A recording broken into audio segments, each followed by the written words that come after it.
완도와 더불어 함께하는 완도 주사랑교회. 오늘 우리에게 주신 하나님의 말씀은 여호수아 10장 1절에서 14절까지 말씀입니다. 여호수아 10장 1절에서 14절까지 우리 하나님의 말씀을 한 절씩 교독해서 읽겠습니다.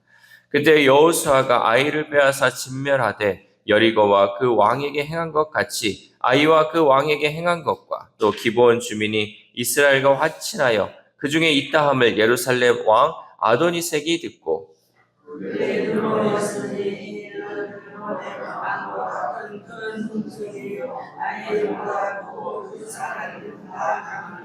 예루살렘 왕 세덱이 헤브론 왕 호함과 야르뭇 왕 비람과 라기스 왕 야비아와 에글론 왕 드빌에게 보내어 이르되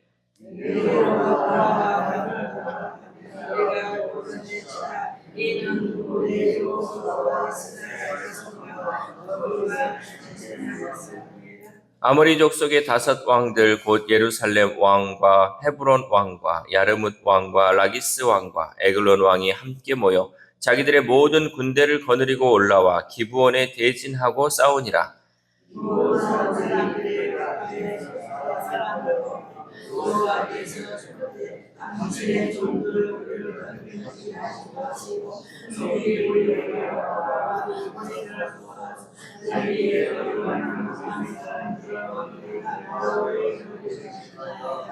여호수아가 모든 군사와 용사와 더불어 길갈에서 올라가니라.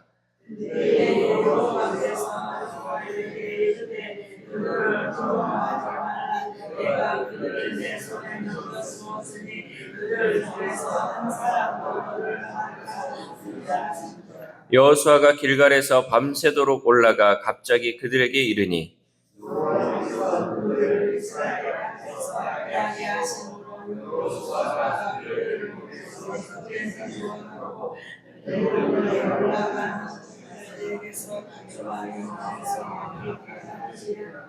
그들이 이스라엘 앞에서 도망하여 벳호론의 비탈에서 내려갈 때 여호와께서 하늘에서 큰 우박덩이를 아세가에 이르기까지 내리시매 그들이 죽었으니 이스라엘 자손의 칼에 죽은 자보다 우박에 죽은 자가 더 많았더라.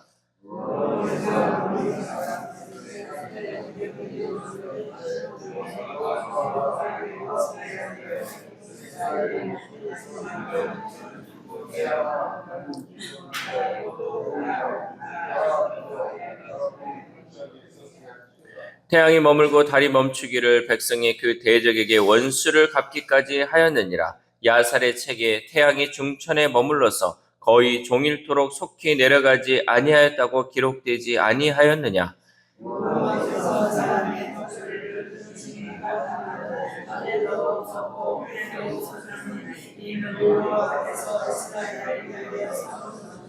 아멘. 할렐루야. 오늘도 하나님 주시는 말씀을 통하여 오늘 하루 하나님의 은혜로 살아가는 귀한 하루 되시기를 소망합니다. 본문은 이 가나안 5 왕의 연합 공격을 받은 기브온에 대한 이야기를 전해주고 있습니다. 감당할 수 없는 이 전쟁의 두려움에 기브온은 이스라엘에게 도움을 요청했어요. 왜 이스라엘에게 도움을 요청했냐? 이스라엘과 화친한 이 영향으로 인해서 이 가나안 왕들이 그들을 공격했기 때문에 이 기브온은 이스라엘에게 도움을 요청할 수밖에 없었죠. 하나님은 그 이스라엘이 기브온을 위해 싸운 전쟁을 또한 승리로 이끌어 주셨습니다. 우리 또한 감당할 수 없는 영적 전쟁의 상황을 자주 맞이하곤 하죠. 그러니까 우리가 육적인 전쟁을 우리가 상황에서 이 세상에서 살아갈 때 얼마나 경험하겠습니까? 6.25를 겪으신 분들은 그래 전쟁은 이런 거야라고 겪겠지만 오늘을 살아가는 우리는 이런 전쟁을 겪을 일이 없잖아요. 근데 우리가 알 수 있는 것은 영적 전쟁은 날마다 우리 가운데 이루어지고 있다라는 거죠. 그런데 하나님이 이 영적 전쟁 가운데 함께 하시면 이 모든 것을 하나님이 승리로 이끌어 주신다라는 거죠. 그런 상황에서 우리는 어떤 믿음과 또한 삶의 자세를 가져야 할까? 하나님이 우리를 도와주시고 우리를 위해 싸우시는데 그렇다면 우리는 어떤 믿음의 자세를 가져야 할까? 먼저 우리가 하나님의 뜻에 순종할 때 세상의 공격이 따른다는 사실을 기억해야 합니다. 우리 4절 말씀 시작. 내게로 올라와 나를 도우라. 우리가 기브온을 치자. 이는 기브온이 여호수아와 이스라엘 자손과 더불어 화친하였음이니라 하매. 아멘. 이 기브온과 이스라엘의 조약 소식은 아모리 왕 아도니세덱을 포함한 5왕의 분노를 일으켰습니다. 그들은 연합군을 구성해 기브온 공격을 계획했죠. 이렇게 기브온이 처한 위험한 상황은 기브온이 하나님 편에 서기로 결정하였기 때문입니다. 하나님 편에 설 때 세상의 반대와 공격은 피할 수 없는 것이 되어버린다라는 거죠. 예수님도 이렇게 말했죠. 세상이 너희를 미워하면 너희보다 먼저 나를 미워한 줄을 알라라고 말씀하셨어요. 우리가 하나님 편에 서고자 하고 또 예수님 편에 서고자 하면 세상이 그것을 알고 벌써 너희를 미워하게 된다라는 거죠. 우리는 주님을 향한 믿음 때문에 때로는 멸시와 조롱을 받기도 하고 또한 경제적인 손실 등 예상치 못한 어려움을 만날 수 있다라는 거죠. 그러나 이러한 어려움은 우리가 참된 그리스도임을 드러내는 증거다라는 거죠. 어떤 사람은 이제 부모님 또 할아버지부터 계속 믿음이 이어와가지고 이 어려움 없이 살 수가 있어요. 그런데 또 어떤 사람은 내가 1세대로서 처음 믿는 자로서 정말 예수님 믿지 않는 가정에서 그런 모욕과 또 시련들을 또 부딪혀야 할 때도 있다라는 거죠. 주일 성수하려고 하면 왜 너는 이렇게 궁생맞게 혼자 그렇게 하려고 그러냐. 가족들 모일 때 같이 가야지 하면서 제사를 지내는 문제라든지 또 여러 가지 문제에서 부딪히고 또 이렇게 갈등이 생길 수 있다는 거죠. 그럼 우리는 이러한 어려움 가운데 낙심하지 말고 인내함으로 하나님이 기뻐하는 삶을 살 수 있어야 한다는 거죠. 어려움은 당연히 온다는 거예요. 여러분 그 정도는 각오하고 살아야 된다는 거예요. 예전에는 다 죽기까지 각오했잖아요. 또 그런 가운데 죽음을 또 경험했잖아요. 그러나 이 모든 것이요 하나님을 기쁘게 하는 삶이 된다는 것을 우리는 잊지 말아야 한다는 거죠. 그 가운데 하나님이 우리에게 은혜를 베푸시고요. 나의 그 희생을 통해서 우리 가문을 세워주고요. 내 자녀들이 하나님의 자녀로 살아갈 수 있게 한다면 여러분 그 정도 희생을 우리가 각오하면서 주의 일을 감당할 수 있어야 한다는 거죠. 또한 우리는 하나님이 하나님의 백성을 위해 친히 싸우신다는 그 사실을 깨달아야 합니다. 우리 6절 말씀 시작. 기브온 사람들이 길갈 진영에 사람을 보내어 여호수아에게 전하되 당신의 종들 돕기를 더디게 하지 마시고 속히 우리에게 올라와 우리를 구하소서. 산지에 거주하는 아모리 사람의 왕들이 다 모여 우리를 치나이다 하매. 아멘. 이 가나안 연합군의 공격을 받은 기브온은 이스라엘에게 도움을 요청합니다. 속히 우리에게 올라와 우리를 구해 주시옵소서. 빨리 도와주세요. 지금 시급합니다. 이 5왕 아모리 사람들의 그 왕들이 우리를 치려고 하니 우리를 좀 도와주세요. 그러자 여호수아는 군대를 이끌고 밤새 기브온을 올라갔습니다. 그리고 하나님은 여호수아에게 이러한 약속을 하셨죠. 우리 8절 말씀 시작. 그때 여호와께서 여호수아에게 이르시되 그들을 두려워하지 말라. 내가 그들을 네 손에 넘겨주었으니 그들 중에 한 사람도 너를 당할 자 없으리라 하신지라. 아멘. 여러분 좀 전에 우리가 말했지만 하나님을 믿기로 하고요. 하나님 편에 서면요. 공격이 와요. 여러 가지 공격이 와요. 그때 우리가 하나님께 기도하고 하나님께 간구하면요. 오늘 여호수아가 기브온을 향해 밤새 올라갔던 것처럼 하나님도 쉬지 않으시고 우리 가운데 역사하시면서 친히 그 싸움을 이끌어 주신다는 거죠. 우리가 이 어려움을 당할 때요. 낙심하지 말고 넘어지지 말고 해야 할 것은 기도하는 거예요. 하나님의 도움을 간구하는 거예요. 하나님, 내가 하나님 편에 서서 하나님의 자녀로서 살고자 하는데 하나님 도와주시옵소서. 나를 공격합니다. 나를 이렇게 무너뜨리려 합니다. 그러나 하나님 나를 살려주옵소서 하고 기도하면 하나님께서 친히 싸우시고 하나님께서 친히 역사하신다라는 거죠.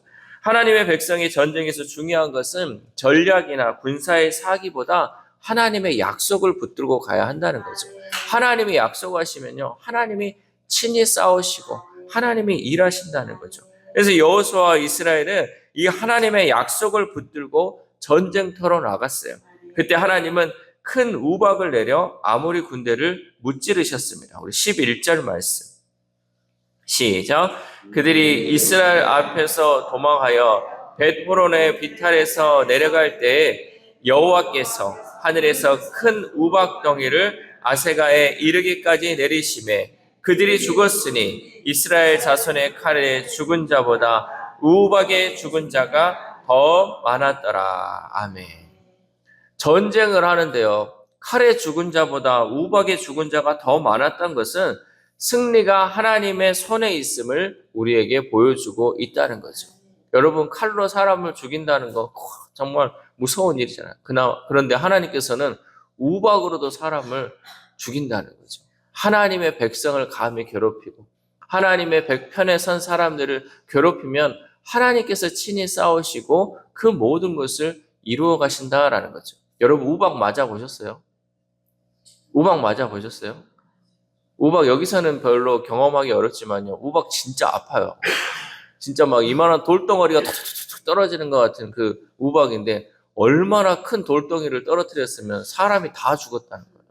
하나님의 역사는 여러분 이렇게 일어나는 거예요. 우리가 상상하지 못한, 과연 저 전쟁에서 우리가 이길 수 있을까? 하나님은 우박을 내리셔서 또 큰 폭풍우를 일으키셔서 바다를 가르게 하셔서 이 모든 전쟁을 이기게 하신다라는 거죠. 하나님이 싸우신다고 약속하시면 그 전쟁은 이미 승리한 것입니다. 이미 끝난 거예요. 여러분, 우리는 그 하나님의 약속을 붙들고 가야 한다는 거죠. 우리의 영적 전쟁도 마찬가지입니다. 하나님은 우리가 감당할 수 없는 싸움을 친히 싸우시는 줄 믿습니다. 그러니까 하나님께 맡기기만 하면 돼요. 하나님이 다 싸우시고 하나님이 다 이루어 주신다는 거죠. 우리에게 필요한 것은 두려워하지 말고 하나님의 약속을 믿고 나아가는 것이에요. 그냥 두려워하지 마세요. 여러분, 이것으로 우리가 두려우면 우리가 벌써 지는 거예요. 영적 싸움은 하나님이 싸우신다는 그 확신을 가지고 믿음으로 나아가면 돼요. 내가 벌벌벌 떨면서 이거 어떻게 해야 되나, 이리저리 막 방황하지 말고요, 그 약속을 믿고 나아갈 때 하나님이 친히 싸우시는 줄 믿습니다. 그러면 여호수아처럼 믿음의 결단으로 하나님의 전쟁에 참여하면 하나님의 놀라운 은혜를 경험하게 될 수 있다는 거죠. 그러므로 우리는 어떤 위기에서도 하나님을 신뢰하며 담대히 하나님과 함께 나아갈 수 있기를 소망합니다. 마지막으로 우리는 하나님이 하나님의 영광을 위해 불가능을 가능하게 하시는 분임을 알아야 합니다. 13절 말씀 시작. 태양이 머물고 달이 멈추기를 백성이 그 대적에게 원수를 갚기까지 하였느니라. 야살의 책에 태양이 중천에 머물러서 거의 종일토록 속히 내려가지 아니하였다고 기록되지 아니하였느냐. 아멘. 전쟁이 치열하게 진행되는 상황에서 여호수아는 이렇게 기도했어요. 태양아, 너는 기브온 위에 머무르라. 달아, 너도 아얄람 골짜기에서 그리할지어다 라고 하나님께 기도했다는 거죠. 이 기도는 하나님의 승리가 완성되도록 자연을 멈추게 해달라는 믿음의 기도였습니다. 이 기도의 목적은 승리 자체가 아니라 하나님의 영광을 위한 기도였습니다. 그래서 하나님은 그 기도를 들으시고 태양과 달을 멈추게 하신 줄 믿습니다. 여러분, 이게 정말로 있었을까 궁금하시죠? 이 역사학자들이 이것을 이제 조사를 했어요. 기독교 과학에 관련된 이분들이 역사를 찾아보고 또 진짜로 했는가 한번 찾아봤어요. 그런데 정말로 그 당시에 지구의 공정과 자전이 멈췄대요. 그러니까 그 기록이 남아 있다는 거죠. 그 모든 것이 이렇게 틀어진 것이 있었다는 거죠. 정말 놀랍지 않나요? 여러분, 우박이 내려와서 사람을 죽인 것도 기적인데요, 태양이 멈추었대요. 달이 그 자리에 멈추었대요. 왜? 이 모든 전쟁, 하나님의 영광을 위한 전쟁, 하나님이 함께 하신다는 그것을 보여주기 위해서 하나님은 자연까지도 이렇게 멈추게 하시고 하나님의 손길 가운데 모든 것을 이끌어 주셨다라는 거죠. 그리고 14절에 이렇게 기록되었습니다. 14절 시작. 여호와께서 사람의 목소리를 들으신 이 같은 날은 전에도 없었고 후에도 없었나니 이는 여호와께서 이스라엘을 위하여 싸우셨음이니라. 아멘. 여호수아의 담대한 기도는 하나님의 주권을 인정하는 믿음의 기도였습니다. 하나님이 승리를 약속하셨기에 여호수아는 그런 기도를 드릴 수 있었습니다. 여러분, 우리가 오늘날에도 하나님의 영광을 위한 우리가 기도를 한다면요, 하나님은 오늘날에도 태양을 멈출 수도 있어요. 이 모든 일을 그냥 아이고 하나님 뭐 기적을 보여주세요, 이게 아니라요, 하나님의 영광을 위한 기도가 될 때, 그 믿음의 기도가 될 때 하나님은 불가능을 가능하게 하시는 하나님인 줄 믿습니다. 천지를 주관하시고 또 시간과 상황 모든 자연까지로 다스리시는 전능하신 하나님은 우리의 기도를 또한 들어주시고 응답하신다라는 사실이죠. 하지만 우리의 기도가 나의 문제 해결에만 집중될 때가 많이 있어요. 우리는 하나님의 영광을 위한 기도를 해야 되는데 내 문제, 내 지금 상황을 해결해 달라는 그 기도가 너무나도 많이 있다는 거죠. 이제는 우리의 기도의 영역이 달라져야 합니다. 여러분, 어느 때까지 내 기도만 하고 있겠습니까? 이제는 하나님의 영광을 위한 기도를 할 수 있기 바랍니다. 하나님의 영광을 위한 기도를 할 때 하나님의 반드시 응답하시고 그것을 우리의 삶 가운데 또한 하나님의 역사로 나타나게 될 줄 믿습니다. 그러므로 이제부터 우리의 기도가 나의 문제 해결에만 집중되는 기도가 아니라 하나님의 영광을 전하는 통로가 되어야 할 줄 믿습니다. 사랑하는 우리신학교의 성도 여러분, 하나님은 하나님의 백성을 위해 싸우시고 불가능을 가능하게 하심으로 하나님의 영광을 드러내시는 분이십니다. 우리의 싸움이 하나님의 싸움이 될 때 그 승리는 보장되죠. 따라서 우리는 어떤 상황에서도 하나님 앞에 서기를 주저하지 말아야 합니다. 그러므로 우리 주사람 공동체는 삶에서 하나님의 승리를 경험하며 하나님의 영광만을 드러낼 수 있기를 소망합니다. 이 새벽 우리가 함께 기도할 때 하나님, 영적 전쟁의 삶 가운데 내가 싸우면 승리할 수 없지만 하나님이 싸우시면 승리가 보장됨을 우리는 믿습니다. 믿음의 선한 싸움 싸우며 하나님만을 의지하며 하나님의 영광만을 드러내는 우리의 삶이 되게 해달라고 기도합시다. 또한 오늘 하루를 살아감에 있어서 우리의 기도가 내 삶의 문제에만 집중되지 않고 하나님의 영광을 드러내는 기도가 되는 삶을 살아감으로 하나님의 선하심을 전하는 삶이 되는 저와 여러분 되시기를 주님의 이름으로 소망합니다. 기도하겠습니다. 하나님 감사합니다. 오늘도 이 여호수아의 말씀을 통하여서 정말 살아계신 그 하나님의 기적을 바라봅니다. 하나님, 이것이 과거에 일어난 사건으로 그치는 것이 아니라 날마다 영적 전쟁인 우리의 삶 가운데도 하나님의 기적이 나타날 수 있도록 주님 도와주시옵소서. 우리의 기도가 하나님 정말 나의 문제만을 위한 작은 기도가 되지 않게 하시고 하나님의 영광을 드러내는 기도가 되게 하시고 하나님의 나라가 이 땅에 이루어지는 그 간절한 기도가 되어서 내 기도가 하나님께 상달되어 하나님 그것이 응답으로 나타나는 역사가 이루어질 수 있도록 도와주시옵소서. 모든 것이 정말 하나님의 영광입니다. 모든 것이 하나님만을 위한 아버지 우리의 삶이 되게 하셔서 이제는 우리의 삶이 정말 내 한 개인의 삶에 그치는 것이 아니라 나 한 사람을 통하여서 하나님의 나라가 세워지게 하시고 나 한 사람을 통하여 교회가 세워지게 하시고 이 땅 이 모든 민족들이 하나님을 바라볼 수 있는 그러한 기도의 삶이 될 수 있도록 주님 도와주시옵소서. 특별히 아픈 하나들을 위해서도 기도합니다. 하나님, 그 영혼 지금 아픈 거 해결되는 문제가 아니라 그 영혼이 해결되고 또 치유됨을 통하여서 그 영혼이 나아짐을 통하여서 그것이 하나님의 영광으로 드러날 수 있도록 도와주시옵소서. 세상 사람들은 불가능하다, 세상 사람들은 나을 수 없다고 말하였지만 하나님의 영광을 위하여 그 영혼이 치료되고 회복되면 그것이 또한 하나님의 영광을 드러내는 일인 줄 믿습니다. 하나님, 믿음의 간구를 통하여서 하나님의 역사하심을 바라볼 수 있는 우리 환우들의 삶이 될 수 있도록 도와주시옵소서. 또한 우리의 다음 세대, 우리의 자녀들이 있습니다. 하나님, 우리의 자녀들 개인적인 성공과 개인적인 비전을 위한 기도가 아니라 하나님의 영광을 드러내는 기도가 될 때 그들의 삶을 하나님께서 이끌어 주시고 그들의 삶 가운데 하나님을 드러내는 삶이 될 수 있도록 주님 도와주시옵소서. 또한 오늘 하루를 살아갑니다. 하나님, 오늘 주어진 이 삶이 나의 삶에만 국한되지 않게 하시고 하나님의 영광이 드러나는 삶이 되게 하시고 내 삶이 이제는 더 폭넓은 삶으로 하나님의 영광을 드러내는 삶을 살아가는 귀한 하루 될 수 있도록 도와주시옵소서. 이 모든 말씀 우리를 위하여 죽으신 예수 그리스도의 이름으로 기도드립니다. 아멘.